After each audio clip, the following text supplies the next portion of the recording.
Selamat malam warga Lumajang, semoga kita sehat selalu, puasanya lancar, dan kita bersama keluarga dijauhkan dari virus corona. Nah, saat ini ketemu dengan saya, Niken dari Adventure Maklar Surga, dan juga dengan tim Jagung Waton yang ke-7. Wow, sudah 7 kali ya. Nah, di malam hari ini sudah datang narasumber yang sangat luar biasa sekali. Ada Dr. Ima. Selamat malam, Dok.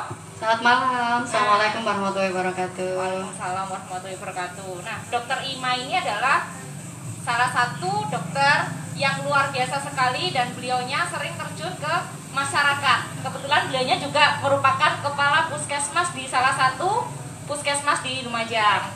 Nah, ada juga Bang Ridwan. Bang Ridwan ini masyarakat yang dulunya adalah bergelut di dunia media. Nah, ini jurnalistik yang luar biasa. Selamat malam, Bang. Selamat malam. Assalamualaikum warahmatullahi wabarakatuh. Banyak pendukungnya di sini ya. Nah, dan juga ada host nantinya yang akan membantu. Ada Mas Dana, sudah kenal semua ya. Ini dari Visit Lumajang. Selamat malam, Mas. Selamat malam. Ya. Saya dipanggil di Dana aja ya, Kak Nika. Oh iya, ada di Dana. Rapi. Sebelum kita lanjutkan, bahwasanya memang ODP berbahaya kah? Nah, sering sekali di daerah-daerah ODP itu ketika ada ODP itu seperti kayak fobia, kayak menakutkan, kayak harus ditakutin, harus kayak aib gitu loh. Nah, tapi sebelum ODP itu ada, masyarakat kita itu seringnya itu malah menganggap corona ini tidak ada. Corona ini malah mungkin tidak akan nyampe di daerahnya. Corona ini tambah lama tambah turun dan seringnya menyepelekan. Nah, kita langsung aja berbincang di sini dengan narasumber dan tentunya akan langsung dipandu oleh Dik Dana. Silakan. Oke, terima kasih Kak Niken. Berjumpa lagi dengan kami Jagung Waton di udah yang ke-7 kalinya Kak Niken ya. Betul sekali, 7 kali. Kayaknya orang-orang yang lihat pasti udah mulai bosen ini kalau udah 7 kali ya. cuma gini nggak apa-apa ya. Jadi saya dari visitlumajang.com, kemudian kita juga sering di masyarakat, kita coba yang muda itu juga ini ngapain sih AMS kalau sering masih jagungan aja gitu. Cuma insya Allah AMS melakukan ini itu karena kepedulian pada masyarakat Lumajang, betul kan Iken ya? Betul sekali. Betul. Oke. Jadi untuk pertama langsung aja ya, daripada teman-teman udah mulai nunggu, udah mulai bosan. Pertanyaan pertama sebenarnya saya tunjukkan pada Dr. Ima, karena seperti kita ketahui bersama, Dr. Ima ini adalah seorang kepala puskesmas tempe. Tentunya kalau kita ngomong soal kepala puskesmas, apalagi bertahun-tahun udah bergelut di profesi dokter, beliau pasti udah tahu banyak nih mengenai gimana sih penanganan corona di daerah-daerah, terutama mungkin ya. Iya. Nah, jadi sebenarnya bisa nggak sih Dr. Ima tuh jelasin PDP itu apa sebenarnya? Apalagi sekarang juga ada ODP, ada ODP, ada PDP, ada suspek, ada confirm, terus ada lagi OTG terbaru ya? Iya, OTG. Orang tanya OTG kan USG ya. Monggo Dr. Ima dijelasin. Iya. PDP itu apa, ODP apa? Iya. Sebelumnya saya mengucapkan terima kasih atas kesempatan yang diberikan oleh AMS dalam forum ini, sehingga ini kesempatan bagus bagi teman-teman puskesmas ya, diberikan timing untuk menceritakan ya, sharing kepada masyarakat.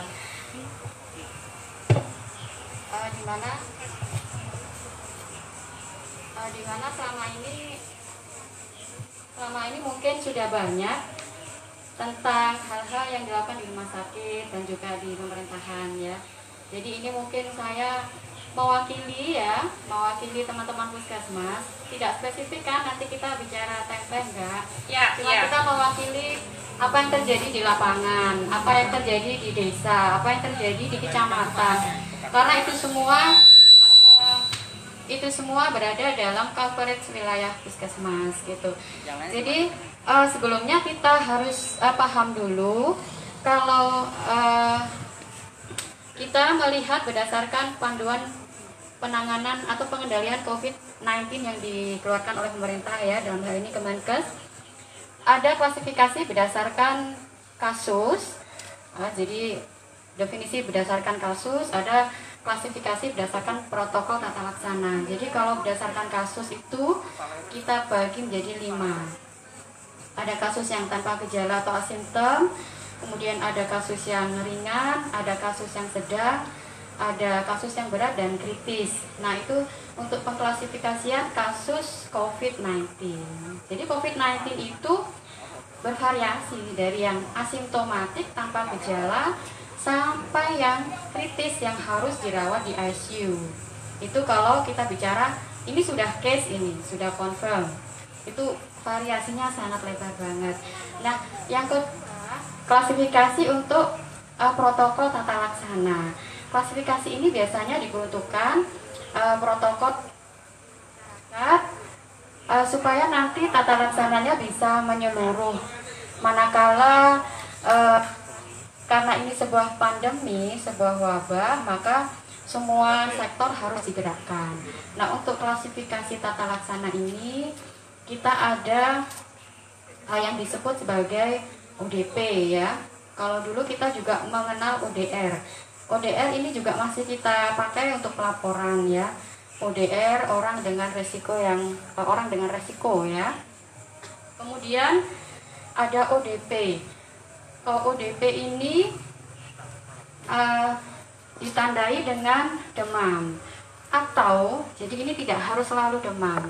Demam biasanya sama atau lebih dari 38 derajat Celcius atau disertai dengan gejala infeksi saluran nafas mulai dari batuk, pilek, kemudian nyeri telan, atau sampai yang sesak yang ringan, gejala saluran nafas. Nah, ini ditambah lagi yang bersangkutan harus sudah disingkirkan kemungkinan penyakit yang sudah jelas sekali penyebabnya oleh evaluasi dokter atau medis.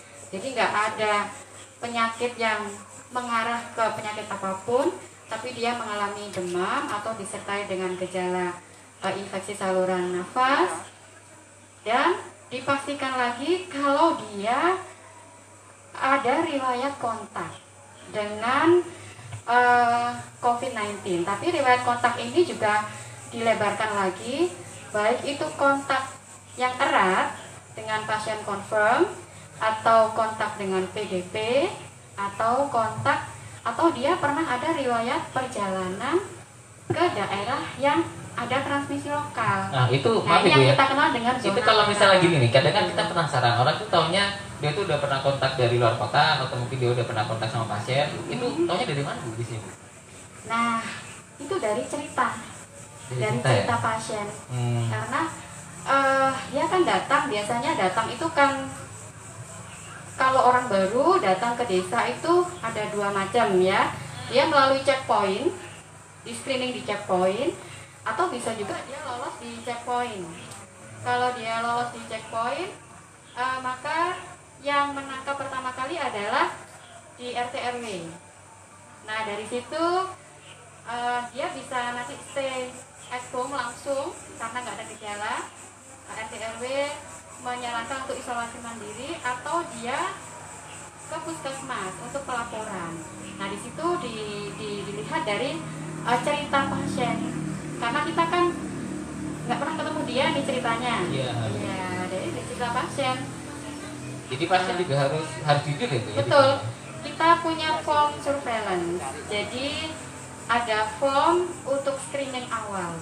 Itu dipakai sebagai pedoman teman-teman petugas baik di checkpoint maupun di posko COVID puskesmas maupun di pelayanan primer di beberapa vaskes baik pemerintah maupun swasta sekarang harus screening. Semua kunjungan harus di screening dengan form screening COVID-19 itu. Oke. Jadi kan kita tadi udah tahu, udah sekilas Dokter Rita udah bilang bahwasanya pasien juga harus jujur, baik PDP atau ODP juga harus jujur ya Bu ya. Nah, mereka harus berani cerita juga mungkin ke petugasnya yang ada di desa atau mungkin yang di puskesmas ya Bu ya. Iya. Artinya peran serta masyarakat juga sangat penting di sini. Nah, sekarang saya akan bertanya pada Cak Ridwan atau Bang Ridwan mungkin. Bang Ridwan ini kan beliau ini seorang mantan jurnalis Radio Semeru dulu, kepala biro ya Bang ya. Dulu kepala biro Radio Semeru, dan sampai saat ini dia juga masih sering keliling di masyarakat, entah itu ada kegiatan apa. Kalau Cirebon sendiri melihat nggak sih masyarakat sendiri sejauh mana transparansi yang dia, atau bagaimana transparansi masyarakat yang dari luar kota itu aware-nya kepada corona ini seperti apa? Mungkin mereka jujur nggak sih? Jujur mereka pernah ke luar kota, itu gimana kalau di masyarakat menurut Cak Iwan? Terima kasih. Assalamualaikum warahmatullahi wabarakatuh. Jadi kalau kita ngomong di masyarakat, terbanyak itu sekarang masyarakat masih skeptis ya terhadap corona ini ya. Jadi masih ada ketakutan yang bisa dikatakan itu tidak beralasan.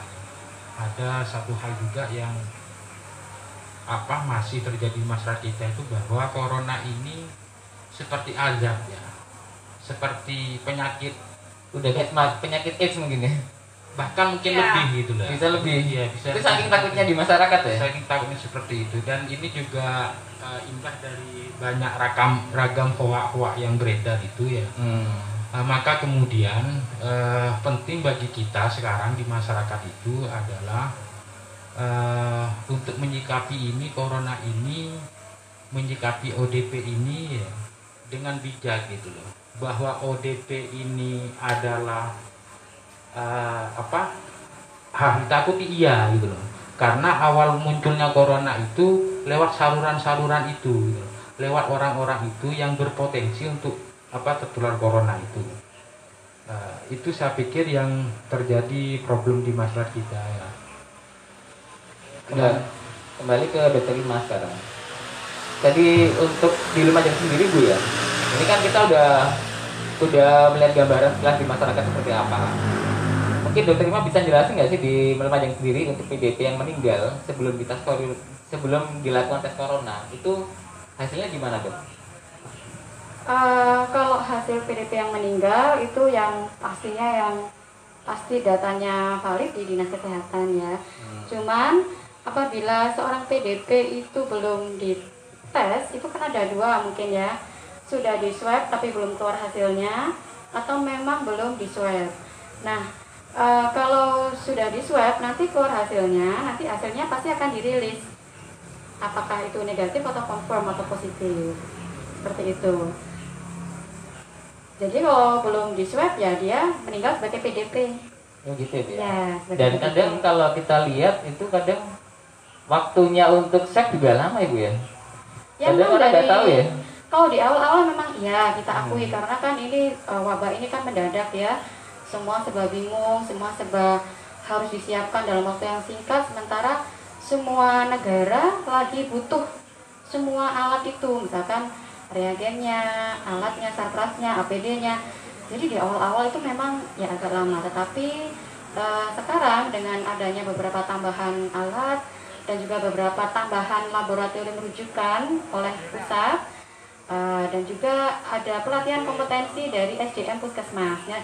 Beberapa SDM Puskesmas yang punya analis laboratorium ini sudah diadakan UJT, on the job training, untuk melakukan swab. Nah, harapan kita nanti setelah itu tidak lama lagi untuk swab ini. Begitu. Terus kalau misalnya perlakuan PDP itu yang benar seperti apa Bu? Kalau perlakuan PDP sendiri itu yang benar seperti apa? PDP ya, kalau tadi kan kita berhenti di ODP ya. Nah, kalau ODP ini kita pantau progresnya memburuk, jadi dia sesaknya memberat, panasnya tinggi, masih menetap, bahkan ada gejala yang lebih buruk, katakan sakitnya kalau di masyarakat sakitnya tambah nemen dok, atau nggak ada perubahan di rumah, kemudian dikonsultasikan ke dokter, ke puskesmas. Nah terus dokter, wah ini jangan-jangan ini sudah naik level nih ke PDP. Nah kita konsultasikan ke dokter ahli. Kita di puskesmas selalu harus konsultasi ke dokter ahli, ke spesialis paru sebagai dokter pengampu COVID-19 di rumah sakit rujukan. Nah, kalau nanti kita konsultasikan, nanti oleh dokter paru akan dievaluasi, dilengkapi. Ada laboratorium darah, ada fototoraks mungkin. Nah, atau mungkin kalau awal-awal dulu kan nggak ada rapid, kalau sekarang kan nggak ada rapid, mungkin dilengkapi juga.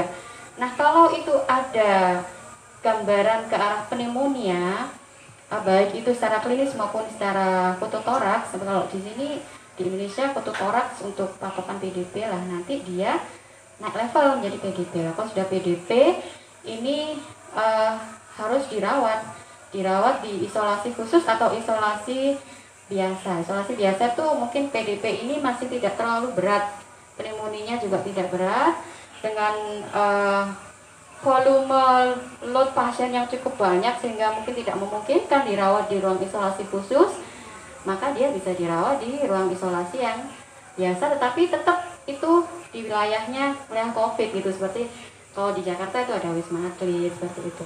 Nah, kalau PDP ini kategorinya berat harus dirawat di isolasi khusus. Kalau di Lumajang ini di RS Suharyoto ada di ruang Alamanda ya. Terus kalau yang katanya di rumah sakit Lumajang kemarin kan katanya sempat menyiapkan beberapa tempat karantina, Bu. Iya. Dan itu sejauh ini gimana sih? Apa udah ada yang di karantina atau? Karantina kabupaten ya. Karantina kabupaten kalau nggak salah kemarin terakhir dengan Bapak Bupati ya.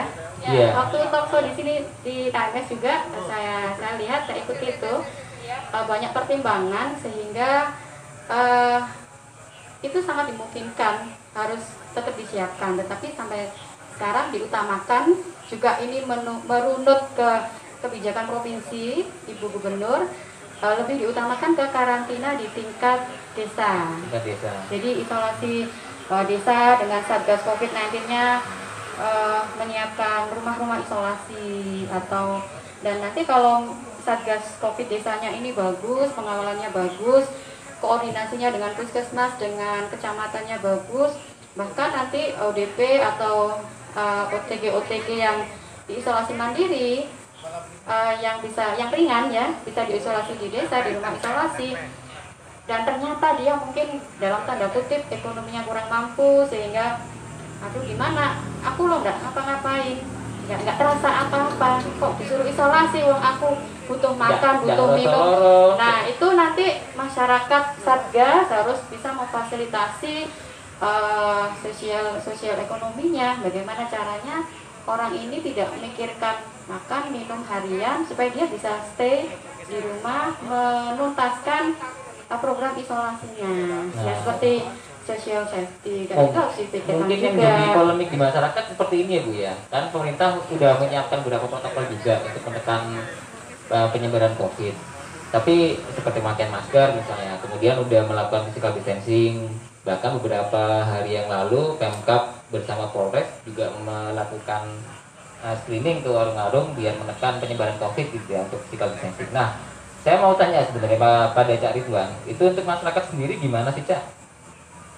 Seberapa besar sih kekuatan masyarakat untuk menaati protokol pencegahan COVID ini yang jenengan lihat di masyarakat mungkin atau yang Anda lihat sehari-hari?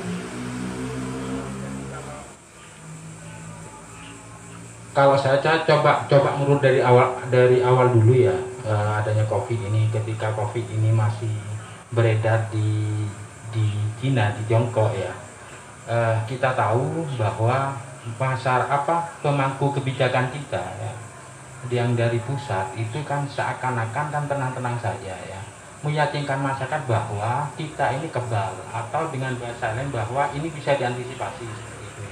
Sehingga masyarakat di bawah pun itu merasa ya sudah corona di Cina aja, tidak itu emang ada ucapan tokoh seperti itu, kebal gitu. Ada, meskipun itu sifatnya itu guyonan ya, bahwa karena kita ini negara tropis ya, seperti itu ya, sudah kebal lah, kita makan nasi kucing. Ada salah satu menteri yang menyampaikan seperti itu, meskipun itu penyampaian itu hanya guyonan seperti itu ya. Cuma kemudian ketika muncul satu kasus pasien pertama itu, kita tahu bahwa itu bukan hasil tracking dari pemerintah, itu hanya kesadaran si pasien sendiri untuk menyampaikan bahwa saya sudah ditelepon oleh kawan saya yang ternyata positif corona, dan itu kebetulan sedang berada di Malaysia si kawannya itu yang terjadi kemudian. Dan fase ini masyarakat sudah mulai paham lah bahwa ada corona, meskipun di tingkat kita, di tingkat daerah ya, khususnya di Lumajang ya, apalagi kita ngomongin di pelosok ya, ini kan informasi seperti itu kan masih belum begitu begitu merata ya. Iya. Karena kita juga tahu tingkat masyarakat kita. Adanya penggunaan- mungkin mereka berapa tahu dari Facebook, tapi yang dilihat mungkin malah gosip, bukan malah berita luar negeri gitu ya. Berapa sih masyarakat Lumajang yang paham tentang Facebook? Iya. Itu kalau survei berapa tahun lalu kan sangat kecil ya. Iya. Keinginannya ya itu ya. Jadi informasi itu tidak mungkin hanya sebatas dari Facebook saja yang disampaikan, yang diterima oleh masyarakat. Kemudian pada tahapan selanjutnya ketika sudah rame-rame corona, ada PSBB dan sebagainya, baru masyarakat mulai lebih paham, teredukasi gitu loh. Dulu kita sadar dan teman-teman AMF juga pernah melaksanakan, ya, sering melaksanakan bahkan ya, ada penyemprotan dan sebagainya. Ketika awal-awal mungkin Lumajang sudah ada 1 pasien ya. Iya. 19 Maret saya ingat tanggalnya. Nah, Sama pada KIP. 19 Maret itu. Tapi sudah banyak masyarakat, banyak komunitas yang itu bergerak, dan itu saya melihatnya hanya pada tataran di kecamatan kota atau kecamatan-kecamatan yang di lingkaran kota saja ya. Tidak menyentuh pada level-level desa yang kita tahu lah kalau dulu aja geografinya seperti apa ya. Ada sih bahwa saya meyakini juga penyemprotan disinfektan dilakukan, tapi tidak sebanyak atau tidak sering yang ada di kota-kota. Nah, ini kemudian yang terjadi adalah bahwa informasi itu sepertinya terputus gitu. Awal iya, ketika kemudian media banyak memberitakan dan sebagainya, masyarakat akhirnya tahu tentang corona, masyarakat akhirnya tahu tentang ODP, tahu tentang dampaknya dan sebagaimana. Bahwa masyarakat itu akhirnya takut, iya gitu. Bahwa kemudian masyarakat itu kemudian merasa kita menjaga diri kita ya dengan salah satunya dengan banyak cuci tangan, social distancing dan sebagainya. Tapi sekali lagi ini kan pemerataannya kan tidak merata informasi itu. Maka kemudian di masyarakat itu banyak terjadi yang mengacuhkan bahwa kemudian ada muncul bahasa mati apa enggak, itu apa kata Tuhan, kan seperti itu ya. Sering ya kayak gini. Ini yang ngentengin seperti itu, yang menganggap corona ini saking paniknya, bahkan beberapa kasus sebaliknya Kak, yang mungkin jenengan juga pernah dengar kan kemarin ada beberapa orang yang sampai ada amit ya, ada jenazah meninggal takut mandiin misalnya, kan juga ada hal seperti itu.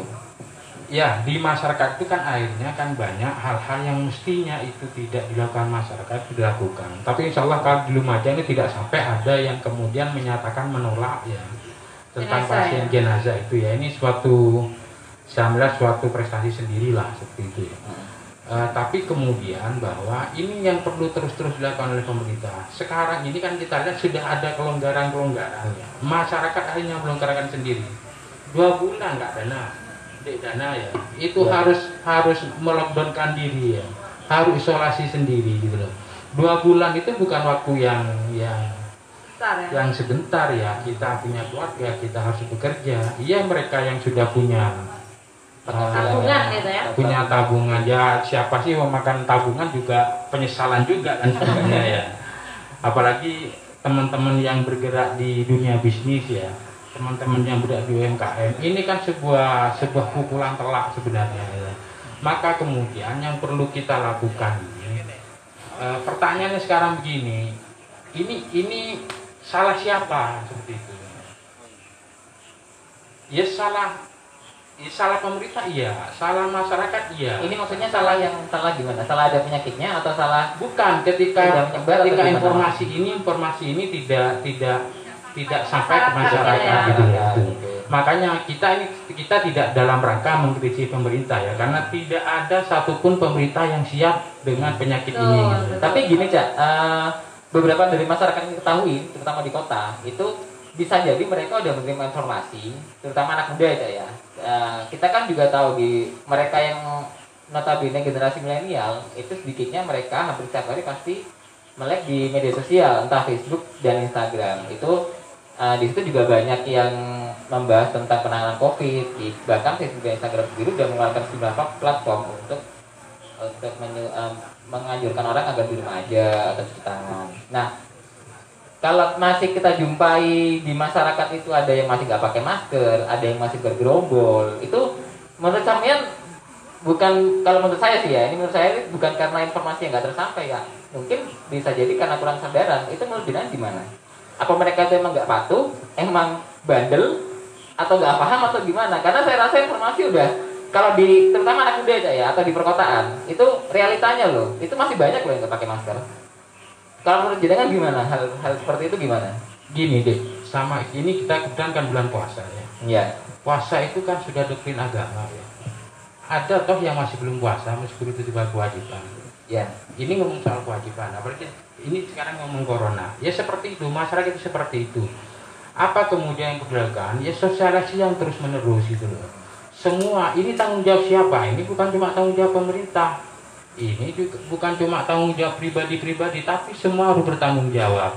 Teman-teman yang di komunitas, termasuk AMS ini, saya kalau ke AMS ini, ke teman-teman ini, saya acungi jempol ya, karena luar biasa juga perjuangan teman-teman sampai kemudian muncul jargon seperti ini ya untuk mengedukasi masyarakat ya.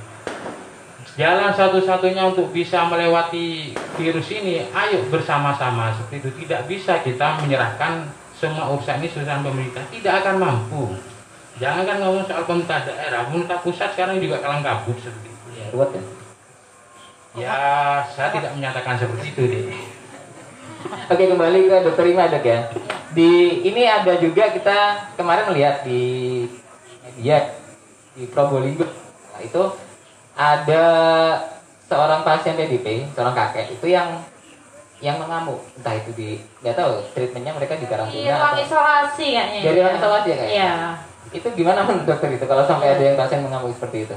Iya, itu kan kasuistis ya. Jadi untuk satu kasus harus ditelaah per kasus. Betul. Jadi untuk kasus kakek itu kira-kira apa, kondisi di isolasi itu seperti apa, kondisi psikososial kakek itu seperti apa. Jadi harus diteliti kasus per kasus. Tapi secara umum pasien COVID-19 ini rentan dengan masalah psikis. Oleh karena itu dari awal kita di Puskesmas juga sudah melakukan advokasi di kesehatan kejiwaan. Ini adalah kegiatan rutin di Puskesmas karena di Puskesmas sudah ada kegiatan-kegiatan deteksi dini gangguan kejiwaan. Nah di COVID-19 ini harus selalu seiring sejalan. Karena apa? Karena orang datang lapor RT RW disuruh ke Puskesmas. Di Puskesmas nanti saya di posko itu ditanya banyak gitu, pertanyaannya banyak, terus ujung-ujungnya mereka dikasih form, ini ibu isolasi mandiri seperti ini bla, mulai dari cuci tangan, pakai masker, cari dan lain sebagainya. Terus habis itu ibu ini statusnya ODP, itu kita lakukan setiap orang datang, setiap pemudik dengan ribuan pemudik, bayangkan, dan itu harus kita lakukan tiap hari dengan memakai APD. Jadi itu apalagi udah, bulan puasa seperti ini. Emang udah jadi tupoksi Puskesmas kan? Iya, itu sudah protokol. Sudah jadi protokolnya, jadi ya? Sejak Maret itu kalau nggak salah ya, Maret itu kita ada surat edaran untuk dukungan lintas sektor untuk tracing. Jadi mulai dari kalau di tingkat kecamatan ya, di Koramil, di Polsek, kecamatan, itu semua kita membentuk satuan gugus tugas kecamatan, terus kita membuat tim, dan di situ ada posko yang ada di tiap puskesmas. Nah sekarang ditambah lagi di pos-pos pantau kita juga disebar ya SDM-nya, dan itu memang harus kita lakukan. Karena apa? Karena orang yang menerima form, kemudian ada centangan ODP, ada centangan, itu sesuatu kalau bagi orang awam. Kalau kita sih sehari-hari nggak apa-apa. Kalau ODP itu biasa, udah kayak gini. Nah, udah kayak interview kerja. betul. Ya? Apalagi itu ODP, apalagi kalau PDP kita bayangkan, apalagi kalau itu confirm, saya tidak apa-apa kok confirm, itu kan suatu beban mental. Apalagi kalau lingkungan ini belum mengerti, belum sudah diedukasi bolak-balik, tapi juga nggak down. Nah itu masih stigma negatifnya masih lah. Ini sangat down sekali. Oleh karena itu dampingan psikologi orang terdekat, terutama keluarga inti, itu sangat diperlukan. Teman dekat itu sangat diperlukan, jangan malah dikucilkan. Iya.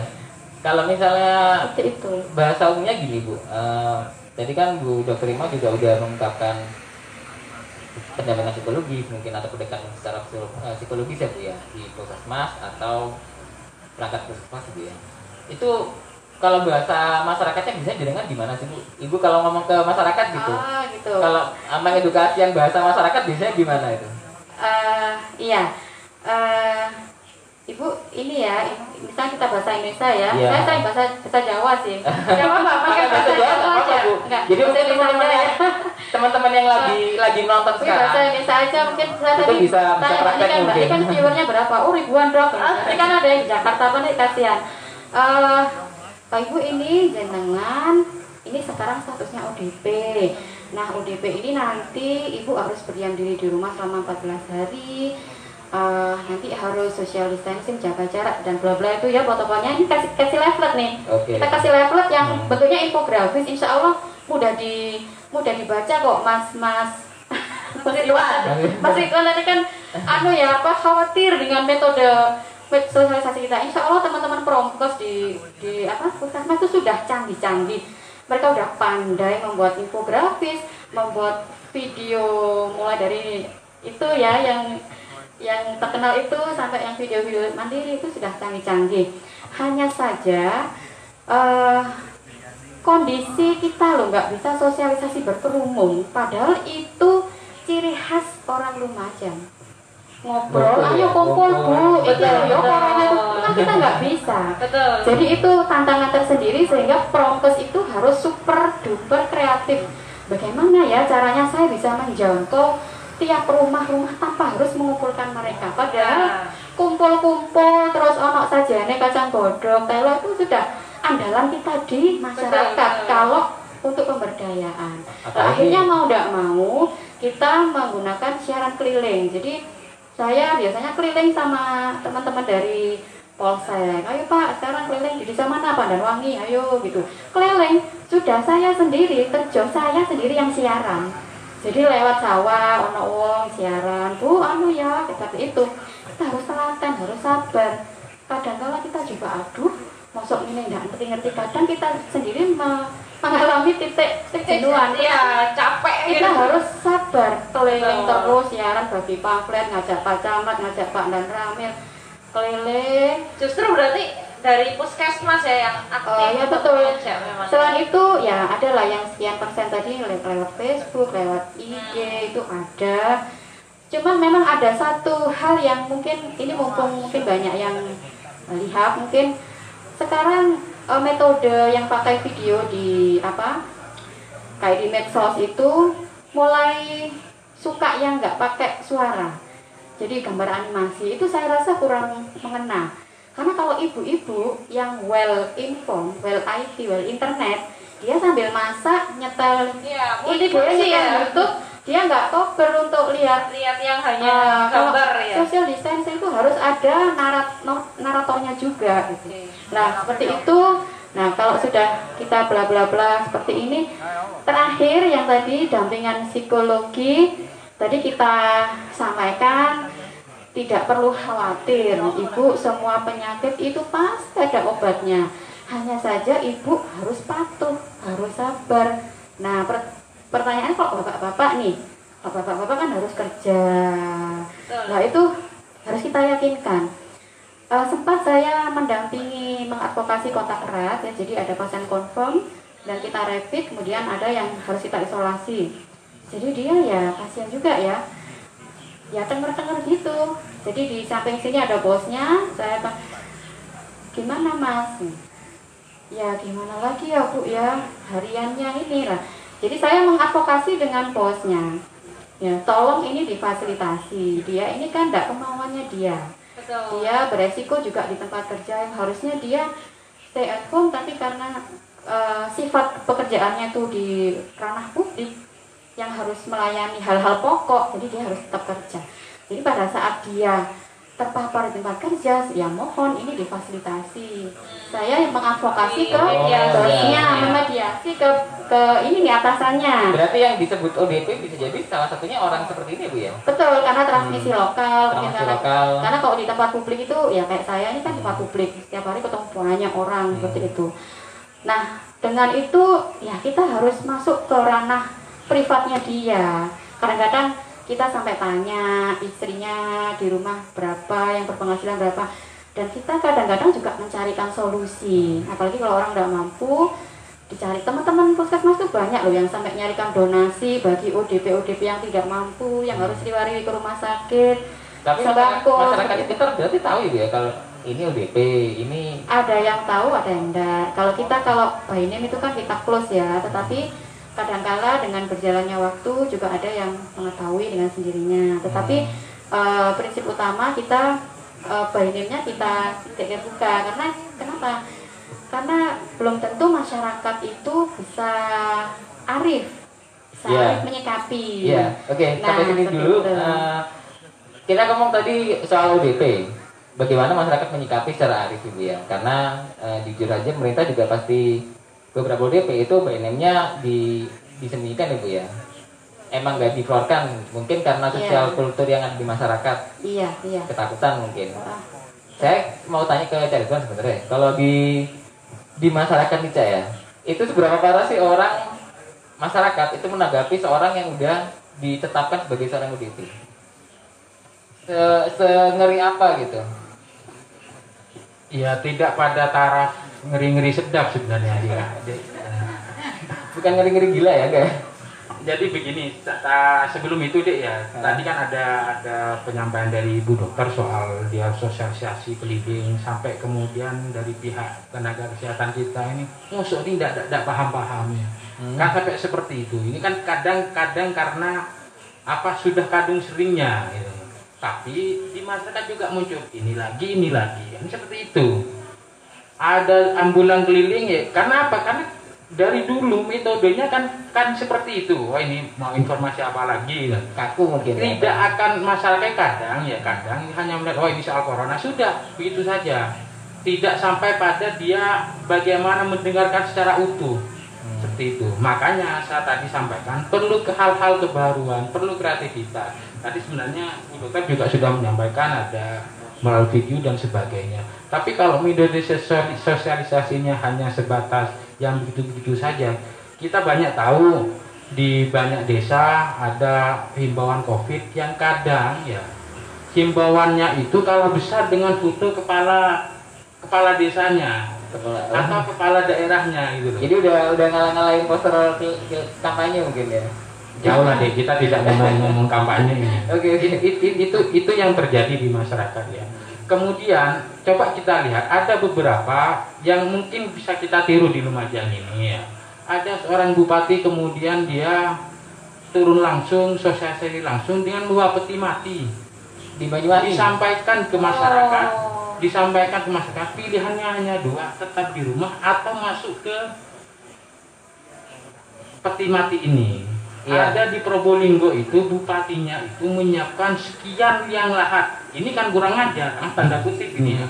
Ini bupatinya menyiapkan liang lahat sendiri untuk masyarakatnya. Ini kan bisa dikatakan bupatinya kurang ajar, bisa seperti. Tapi kemudian ada message sebenarnya, ada pesan yang disampaikan oleh bupatinya bahwa jangan macam-macam terhadap corona. Kalau masyarakat tidak patuh, maka nanti tidurnya di kuburan seperti itu. Jadi meninggal maksudnya sekali butuh semacam shock terapi mungkin ya kalau untuk masyarakat ya. Betul. Kalau tadi kan kita melihat di Dokter Ima atau Puskesmas lebih ke shock publikasi ya Bu ya. Himbauan yang lebih lembut mungkin ya. Jadi menurut Mas Ridwan butuh sosialisasi yang tidak biasanya. Mungkin salah satunya kita bisa mengadopsi dari beberapa daerah yang sedikit ekstrim tapi pesannya benar-benar mengena. Sebenarnya kita sudah pernah loh melakukan itu. Pernah tapi langsung. Ini kan juga tergantung bagaimana masyarakat teredukasi dengan baik, tergantung dengan keseriusan kita, ya keseriusan pemerintah, keseriusan teman-teman relawan, keseriusan masyarakat. Saya beberapa kali dengan teman-teman Pawon ini mendatangi lokasi-lokasi, setidaknya sudah 4 lokasi yang kita datangi deh, yang terkena lockdown. Kita awal datang ke Sumber Suko ya, awal-awal itu luar biasa, memang benar-benar ditutup. Tidak hanya ada kursi, ada penjaga, tapi gangnya itu memang ditutup dengan kayu. Tidak hanya sebatas itu, tidak sebatas ucap ada banner ditulisi ditutup, enggak. Itu pertama, wah ini bagus ini. Artinya benar-benar lockdown lokal itu benar-benar dilaksanakan ya. kemudian kita ke Pasirian. Di Pasirian kan tidak ada apa-apa, hanya ada banner, sudah tidak ada penjaga ya. Masyarakat biasa saja lalu lalang. Kita juga kemudian sempat ke Sukhoi, sama saja seperti itu. Kalau di Tempe gimana di Tempe? Di Tempe kebetulan kita belum ke sana. Belum. Ini apa? Cerita dikit ya. Iya. Kalau waktu itu saya di Tempe sama Pak Camat, sama Pak Kapolsek, sama Pak Danramil itu meningkatkan kewaspadaan sejak awal sebelum confirm ini ternyata confirm betulan. Jadi saya anggap BPE confirm Pak. Jadi masyarakat itu sudah saya kasih kewaspadaan di tiap desa. Jadi saya melakukan analisa dari laporan teman-teman yang tracing. Saya petakan sampai ke dusun, sampai ke RT RW. Saya feedback ke kepala desa. Saya tuh tiap hari feedback. Kita pakai grup WA grup. Ada Tempe Berantas COVID. Kemudian situ saya feedback semua info terbaru, surat edaran, Kemenkes, semua tentang baik itu sumbernya dari kementerian, tentang desa dan sebagainya. Kemudian saya juga feedback yang sifatnya sangat privasi ke masing-masing kepala desa. Nah, di situ saya waktu itu melakukan itu, tapi tentu juga dengan persetujuan Forkopimda ya, karena kan ini juga rawan menimbulkan kehebohan. Jadi saya membuat titik-titik potensial sebelum itu ada PDB, sebelum itu ada confirm. Entah ternyata akhirnya titik-titik itu menjadi betul confirm, ternyata titik-titik itu tidak ada, itu saya tidak pedulikan. Jadi karena saya melihat dari pergerakan mobilitas ODP, ODR, sama dengan juga mobilitas warga yang ada di situ. Jadi saya petakan, kemudian saya bilang ke lintas sektor, titik ini tolong ditingkatkan waspadaannya. Terus dipasang kawasan social distancing. Pada saat pemasangan itu sudah heboh banget, sampai ada desa itu yang menuntut nama, siapa kok sampai dipasang, siapa di sini yang ODP seperti itu. Saking paniknya mungkin. Ya, saya bilang enggak apa-apa, itu kewaspadaan. Lo kok bisa lokasi ini? Ya itu dari analisa saya gitu, analisa kita tim. Nah ternyata setelah itu mereka terbiasa. Tapi di tempat itu seperti kita pakai sebagai pilot project gitu. Jadi di sini dipakai sebagai contoh, jaga jaraknya, cuci tangannya, maskernya diketati. Jadi itu nanti sebagai minimal adalah yang bagus gitu loh, di satu desa itu minimal ada tuh. Nah jadi pada saat ternyata di 9 titik di 9 desa wilayah saya itu betul-betul ada PDP dan confirm, itu sudah nggak terlalu kaget. Jadi itu karena sudah ada persiapan sebelumnya gitu kan. Itu tergantung lokal masing-masing sih, tergantung trik-triknya dan juga tergantung ini loh, kearifan lokal. Jadi walaupun Lumajang saya lihat beda, Kuciali dengan Tempe dengan Rogotungan itu beda banget. Guyupnya mungkin gitu. Ya, kemudian ya responnya, Kesadaran pada kesehatan mungkin juga harusnya beda, ya. kalau orang warga itu semakin teredukasi dan semakin paham, Betul. dia nggak takut dengan ODP. Betul. Dikatakan si A, si B, si D ODP, oh ya biasa aja. Biasa. Yang ditakutkan kalau ODP ini tidak mengerti dan dia tidak mengikuti protokol isolasi mandiri sama 14 hari, itu yang perlu ditakutkan. Seperti itu. Berarti Dokter Ima tadi itu kan memberi kayak percontohan gitu ya, di desa itu dibuat malah lebih ekstrim, mungkin di Tempe aja atau di semua puskesmas itu Dok? Saya kurang tahu. Saya waktu Pilot itu project kan harusnya juga diterapkan hal yang sama di apa ini itu di masa pandemi ini ya. Ada kebebasan. Regulasi itu datang berubah tiap minggu karena memang sesuatu yang baru. Kemudian kadang di lapangan ada masalah, regulasinya belum ada, sehingga di masa pandemi ini di tingkat-tingkat lokal itu kita harus banyak melakukan inovasi. Betul. Leadershipnya harus bagus. Tentu saja harus dalam koridor yang tidak menyalahi gitu ya. Tapi Artinya, ya memang ada ini koordinasi yang penting lintas sektor. Betul. Tapi ada faktor sendiri sih mungkin di Dana ketika tiba-tiba walaupun mungkin separuh belum dikatakan ODP atau PDP dipasang gitu kan, akhirnya orang kan ingat. Iya. Oh iya, sekarang corona Itu gitu kan. justru sosialisasi yang dikatakan Cak Ridwan tadi sebagai sosialisasi yang langsung mendetail ya. Betul betul. Atau mungkin Cak Ridwan punya metode lain mungkin untuk sosialisasi gimana biar masyarakat sadar gitu. Ya, saya sepakat dengan Bu Dokter ini bahwa kita tidak bisa menyamaratakan ya bentuk sosialisasi per daerah itu. Kita Lumajang sendiri dengan kearifan lokal sendiri ya.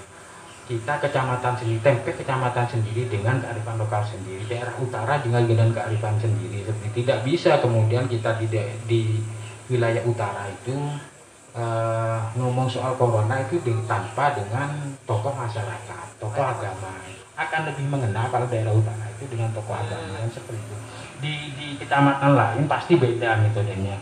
Cuma terpenting sekarang sejauh mana keseriusannya pemangku-pemangku di level kecamatan, di level desa ini. Kalau di Tempe seperti yang disampaikan Bu Dokter ini kan sudah luar biasa, Dek, gitu loh. Dan tadi disebutkan juga ini loh yang mudik ini ribuan. Coba kita cek. Desa-desa ini sekarang kan sudah nyiapin karantina. Ada enggak sih penghuni? Ada enggak yang sudah di karantina? Sudah, enggak usah jauh-jauh, di desa kita saja sendiri. Nah, ini kan salah saya lagi, ini kan bentuk keseriusan di daerah itu sendiri gitu loh. Ada yang kemudian sudahlah corona ini karena apa? Karena apa, mereka yang digugus tugas ini memang lagi-lagi seperti yang dikatakan Bu Dokter ya. Ini serba di bawah ini kadang serba rancu ya. Serba abu-abu ya, seperti itu. Kita tahu bahwa ketika ada larangan sholat Jumat, larangan sholat, bukan larang himbauan ya, bukan himbauan, bukan dilarang untuk tidak sholat dan sebagainya ya. Tapi kemudian yang terjadi, ini kan pihak kepolisian pun untuk benar-benar menertibkan ini kan juga berpikir, ini kan soalnya arahnya ke sana, belum lagi soal yang lain-lain seperti itu. Dulu kita tahu di Lumajang ini kan sangat mencekam ketika awal-awal corona, sudah ditutup jalan Saya ditutup malam nggak sampai jam 9 kalau salah ditutup ya. Iya, ditutup seperti itu. Ini kan, tapi ini hanya terjadi di Lumajang kota. Coba ke utara sedikit, ke selatan dikit, masih bergumul masyarakat di tempat-tempat keramaian itu seperti itu. Nah, mungkin ini juga jadi catatan ya Kak Niken ya. Bisa jadi nanti dijagung karena pertanyaan Caritan ini jujur emang pertanyaan yang mungkin kita sendiri nggak bisa ikut menjawab mungkin ya. Ini kan mungkin sebagai suatu lontaran juga, lontaran bagi kita semua sebagai mungkin lebih ke pemangku kepentingan mungkin. Enggak, begini maksud saya, ini tanggung jawab kita bersama bahwa pertanyaannya kita jawab bersama. Sebagai apa? Sesuai dengan kapasitas kita. Minimal kayak saya mengajak orang terdekat saya, mengajak orang yang dikenal dengan kita. Teman-teman ANS mungkin ini sudah kan artis Lumajang kalau kita ngomong ANS ini. Ini popularitas ini kan juga bisa kita gunakan ya. Dek Dana juga sudah banyak followernya ya, meskipun masih jomblo Kak ya. Emang nggak apa-apa ya status sih. Oke, kembali ke Dokter Ima. Ini udah mulai menarik sih sebenarnya yang kita tangkap dari Kak Ridwan terhadap masyarakat. Dok, ODP itu balik lagi ya. Tema kita kan ODP bahaya nggak sih? Kalau sebenarnya ODP itu sebahaya apa sih Dok sebenarnya Dok? Iya, seperti yang saya katakan tadi, kalau ODP ini bisa patuh terhadap protokol pencegahan ya. Dia isolasi, misalkan dia isolasi mandiri, misalkan di rumah ya. Kalau di rumah maka kalau bisa dia punya kamar yang sendiri kalau bisa. Iya. Nah, seperti itu. Kemudian tiap hari dia bisa mencatat suhu tubuhnya. Jadi paling harus punya alat ukur suhu, nggak harus termogan yang mahal ya, bisa pakai termometer yang murah bisa. Kalau bisa jam 7 diukur, jam 2 sore, 2 siang diukur, jam 7 malam diukur, dicatat. Lah nanti kalau ada peningkatan suhu tubuh nanti dia bisa WA ke bidan desa atau ke puskesmas untuk ditindaklanjuti. Nah kemudian selama di rumah dia tetap beraktivitas seperti biasa asal social distancing, jaga jarak dengan anggota, rumah yang lain, kemudian dia rajin cuci tangan, pakai masker, seperti itu untuk ODP-nya. Kemudian untuk lingkungannya, untuk rumahnya, kalau bisa ya rumahnya ventilasinya cukup, ada matahari masuk, jendelanya bisa matahari masuk, karena corona itu kan bisa mati dengan sinar matahari. Tapi ketika di luar kan ya, Dok ya? Ya, artinya ventilasi rumahnya itu harus memenuhi syarat. Kan kok di desa banyak itu rumah besar tapi jendelanya kecil dan nggak pernah dibuka. Jadi itu nggak boleh. Jadi hal-hal yang basic soal sanitasi rumah, betul, kesehatan itu juga harus kemudian dijaga. barang-barang yang sering dipegang itu bisa didesinfeksi. Itu untuk lingkungannya. Nah, bagaimana dengan keluarga yang lain? Tidak boleh terlalu banyak anggota keluarga dalam satu rumah yang sempit. Jadi syarat isolasi mandiri itu kalau bisa itu terpenuhi. Kalau rumahnya kecil, anggota keluarga di situ 10, bagaimana bisa social distancing? Ya, Lihat TV udah dempet-dempetan gitu kan. Jadi itu untuk anggota keluarganya, cuma dia pada saat dia berkomunikasi sama, pakai masker, sering cuci tangan, kemudian jaga jarak. Untuk anggota keluarga yang lainnya harus juga menjaga seperti itu. Kalau tidak bisa ya diusahakanlah gimana supaya anggota keluarga yang lain ini berkurang. ya. Apa diungsikan ke rumah baik budenya. Itu yang penting lagi, bentar ya. Penting lagi adalah meningkatkan imunitas tubuh. Ini sangat penting. Meningkatkan imunitas tubuh bagi ODP itu dengan optimisme. Dia harus optimis bahwa 14 hari itu sebentar kok. Gitu ya. Dia bisa sambil bermedsosan, bisa baca-baca buku, lihat televisi, berinternetan, supaya dia nggak jenuh. Karena isolasi ketat 14 hari itu susah loh. Susah, jangan dibayangkan itu gampang. Susah. Yang kerja juga susah, mau kerjanya juga nggak bisa, yang biasa untuk ngopi. disiplin itu susah. Ngopi juga nggak, karena Ya. biasa Betul. nongkrong juga nggak bisa ya Bu ya.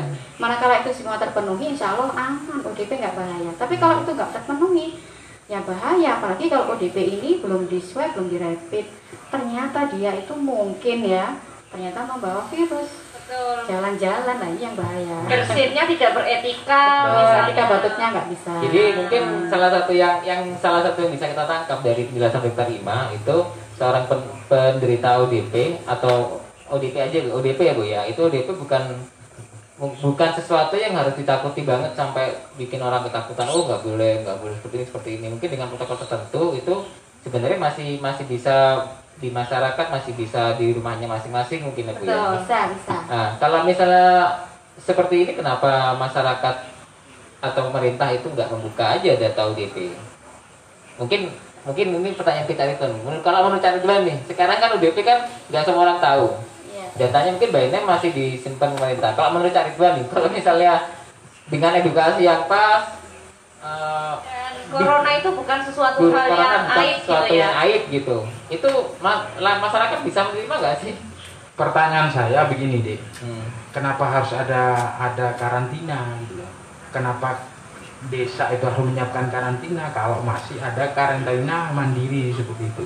Itu sebenarnya pertanyaan. Isolasi mandiri. Iya, ada isolasi mandiri. Ya, karantina itu diperlukan apabila tidak dimungkinkan dia melakukan isolasi mandiri. Ketika di rumahnya sempit, terpaksa dilakukan karantina terpusat baik di tingkat desa, kecamatan atau kabupaten. Mungkin yang sulit dilakukan protokol pencegahan, maka dia di karantina terpadu.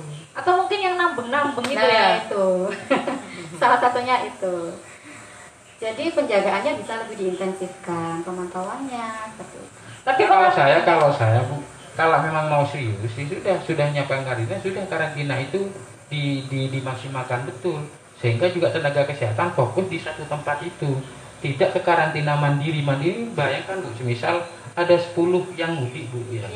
Ada 10 orang yang mudik di desa itu, berarti kan pemantauannya kan harus ke 10 tempat itu. Betul. Beda kalau sudah di karantina di satu tempat yang sudah disiapkan pihak desa, dan desa sudah diperkenankan untuk menggunakan dana ADD untuk penanganan itu. Dan kadang bisa karantina mandiri, terus datanya nggak ada orang di rumah, dia harus keluar beli toko, beli minum misalnya keluar, itu kan kita juga nggak percaya. Iya, pertanyaan sekarang apa yang terjadi di masyarakat sekarang? Jangan yang karantina seperti itu, yang sudah benar-benar di lockdown daerah, lockdown gang lah ya, yang benar tidak boleh masuk, masih bisa keluar kok. Artinya ini sekali lagi bentuk keseriusan kita. Siapa kita itu? Ya semua pemangku kebijakan. Ya kita ini minimal yang kita ini ayo mengingatkan, kamu UDP, ayolah jaga keluarganya itu seperti itu. Kak Niken mungkin pengen bicara. Ini ada pertanyaan dulu biar terjawab dari Ruti Hartono.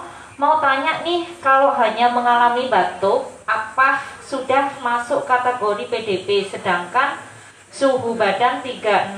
Nah ini sebenarnya kurang jelas sih. Iya, Apakah sudah hanya kontak- batuk 36 ya enggak lah. Kalau Iya. datanya itu ya. Kalau kayaknya lihat tidak datanya semua. ini tidak ya? Enggak. Ya, jadi Mas Rudi kalau pertanyaan berdasarkan ini jawabannya tidak. Iya, kalau hanya itu loh Kalau ya. hanya ini ya, kalau Datanya hanya itu. Artinya data lainnya berarti kita anggap tidak ada. ya clear. Clear, kecuali misalkan batuk, kontak erat, gitu kan? Iya. Ya. Beda lagi nanti. Beda lagi. Oke. Nah, Dok, ini kan Puskesmas sudah melakukan ekstra dengan adanya antisipasi berdasarkan dengan isolasi yang tadi Mas Ridwan sampaikan. Kalau isolasi mandiri itu berarti yang benar-benar kontrol itu siapa, Dok? Sedangkan Puskesmas itu kan jauh gitu ya jaraknya ya. Yang kontrol ya keluarga dan lingkungan, satgas desa, RT RW seperti itu. Sebetulnya kalau ideal ada sistem, ada penganggaran dan masyarakat bisa terkondisikan dengan karantina terpusat itu lebih bagus memang. Kalau kita tenaga kesehatan lebih senang. Cuman kan kita juga banyak permakluman. Nah itu masalahnya. Kalau tenaga kesehatan tuh yang terbaik untuk pemantauan untuk kesembuhan kita tambah senang. Karantina Kita juga lebih nggak was-was. terpadu gitu ya. Betul, Karena betul. masa bisa maksudnya memantau 24 jam beberapa. Terus di Tempe sendiri, Dok, ada pengalaman nggak? Mungkin ada yang bandel gitu selama dokter di sana? Kalau di Tempe saya belum ada ya. Aman ya? Aman insya Allah. PDP, UDP? PDP-nya kalau wilayah saya sudah nggak ada. Oh, nggak ada. PDP masih ada yang masih dalam tahap pemantauan masih ada. Oke, ini ada satu pertanyaan dari Ahmad Jauhari. Ini panjang sekali pertanyaannya. Kenapa COVID-19 ini kok begitu dahsyat dampaknya? Karena orang banyak menganggap hanya penyakit batuk pilek dan asma. Ya karena memblow up medsos atau karena anjuran WHO, sehingga kalau dibandingkan dengan jumlah penduduk 1,1. Nah, kenapa orang meninggal yang kena positif begitu dimarginalkan padahal sudah dibungkus sedemikian rupa mayatnya? Apa virusnya sudah nggak ikut mati? Mohon penjelasannya. Jadi intinya Pak Ahmad Jauhar ini menyampaikan COVID-19 ini dampaknya itu seheboh apa sih gitu kan? Apa karena media aja yang membesar-besarkan dan ketika meninggal itu bukankah virusnya itu meninggal, ikut meninggal juga atau mati? Itu mungkin, Dok. Iya, karena ini pandemi ya. Jadi pandemi itu penyakitnya menyebar luas dengan cepat di seluruh negara. Makanya itu kita semua harus waspada dan ini memang bahaya gitu. Dan bisa menimbulkan kematian dalam waktu yang singkat. Kalau kita kena TBC itu kan biasanya bukan kita ya, kalau seseorang Iya. kalau seseorang kena TBC itu bisa bertahun-tahun baru meninggal. Nah, ini kalau ini bisa hitungan saya pengalaman ODP dalam hitungan 1 hari bisa naik level menjadi pneumonia berat PDP. Ada berarti pernah nangani kasus ya? Pernah. Oke. Memang Ini cepat teman-teman sekali. penting. Maka itu terus dari ini penyakit yang awalnya dari hewan, tapi kemudian berkembang dari kontak person to person. Itu yang menakutkan kan itu. Oke. Person itu. Nah kemudian tentang jenazah itu yang salah satu menjadi tupoksi Puskesmas juga mengadvokasi pemulasaran jenazah. Jadi kita juga melakukan pendampingan terhadap masyarakat, memahamkan, menyosialisasikan bahwa bagaimana tata cara pemulasaran jenazah dengan COVID-19. Dan kalau sudah dilakukan protokol pemulasaran jenazah dengan COVID-19 dari rumah sakit, kita mendampingi dan masyarakat tidak menolak, itu aman sudah. Jadi kalau sudah dikuburkan itu sudah aman. Proses penguburannya yang tidak boleh sampai 4 jam, di mana pada saat itu tubuh jenazah masih belum dimakamkan, itu memang harus dibungkus dengan sedemikian rupa sesuai protokol, dan itu harus wajib seperti itu. Oh iya, tadi paparan dari Dokter Ima juga menjawab dari Mbak Dian Nona Cerful. Mbak Dian juga tadi nanya bagaimana dengan orang yang memiliki penyakit bawaan seperti tipes, apa sakit itu sudah menandakan gejala positif. Itu sudah dijawab juga bukan berarti ya? Iya, kita harus menjawab itu. Positif itu dari swab pokoknya ya. Real time PCR positif baru positif. Ya, oke. Jadi Pak Ahmad Jauhari tadi sudah terjawab kenapa sih virus corona ini sangat heboh gitu ya. Memang TBC itu adalah penyakit mematikan pertama ya dok ya. Tapi TBC itu meninggalnya lama. Sedangkan di COVID-19 ini dalam hitungan jam atau hari sudah dari ODP bisa jadi pneumonia berat gitu ya dok ya. Oke. Jadi bisa meninggal mendadak. Yang sembuh aja bisa meninggal kemarin dok.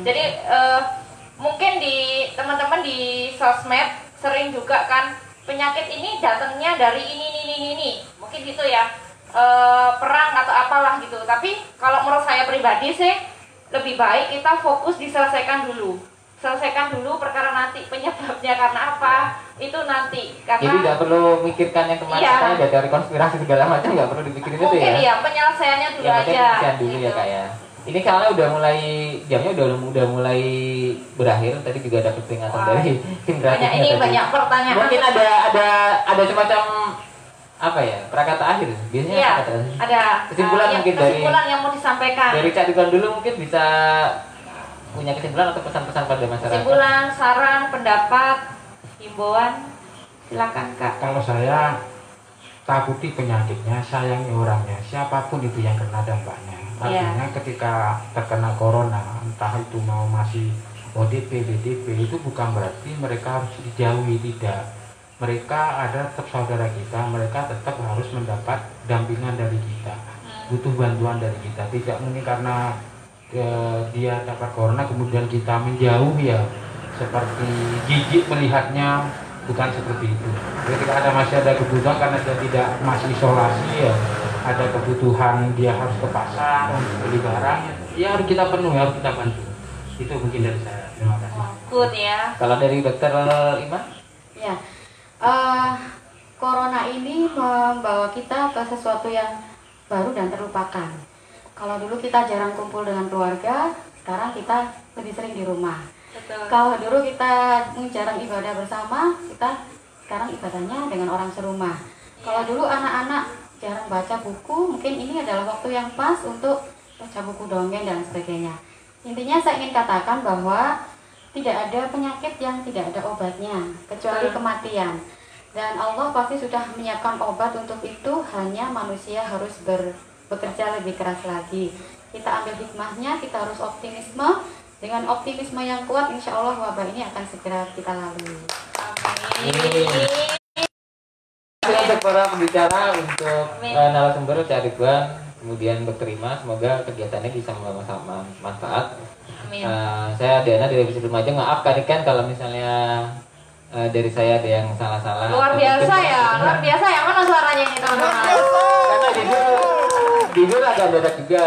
Kebetulan kemarin yang mau di-grab jadi host kan berhalangan hadir. Betul. Jadi saya dipaksa sama Kak Niken untuk jadi host di sini. Jadi maaf kalau misalnya saya juga kurang persiapan gitu. Sudah bagus ya teman-teman ya.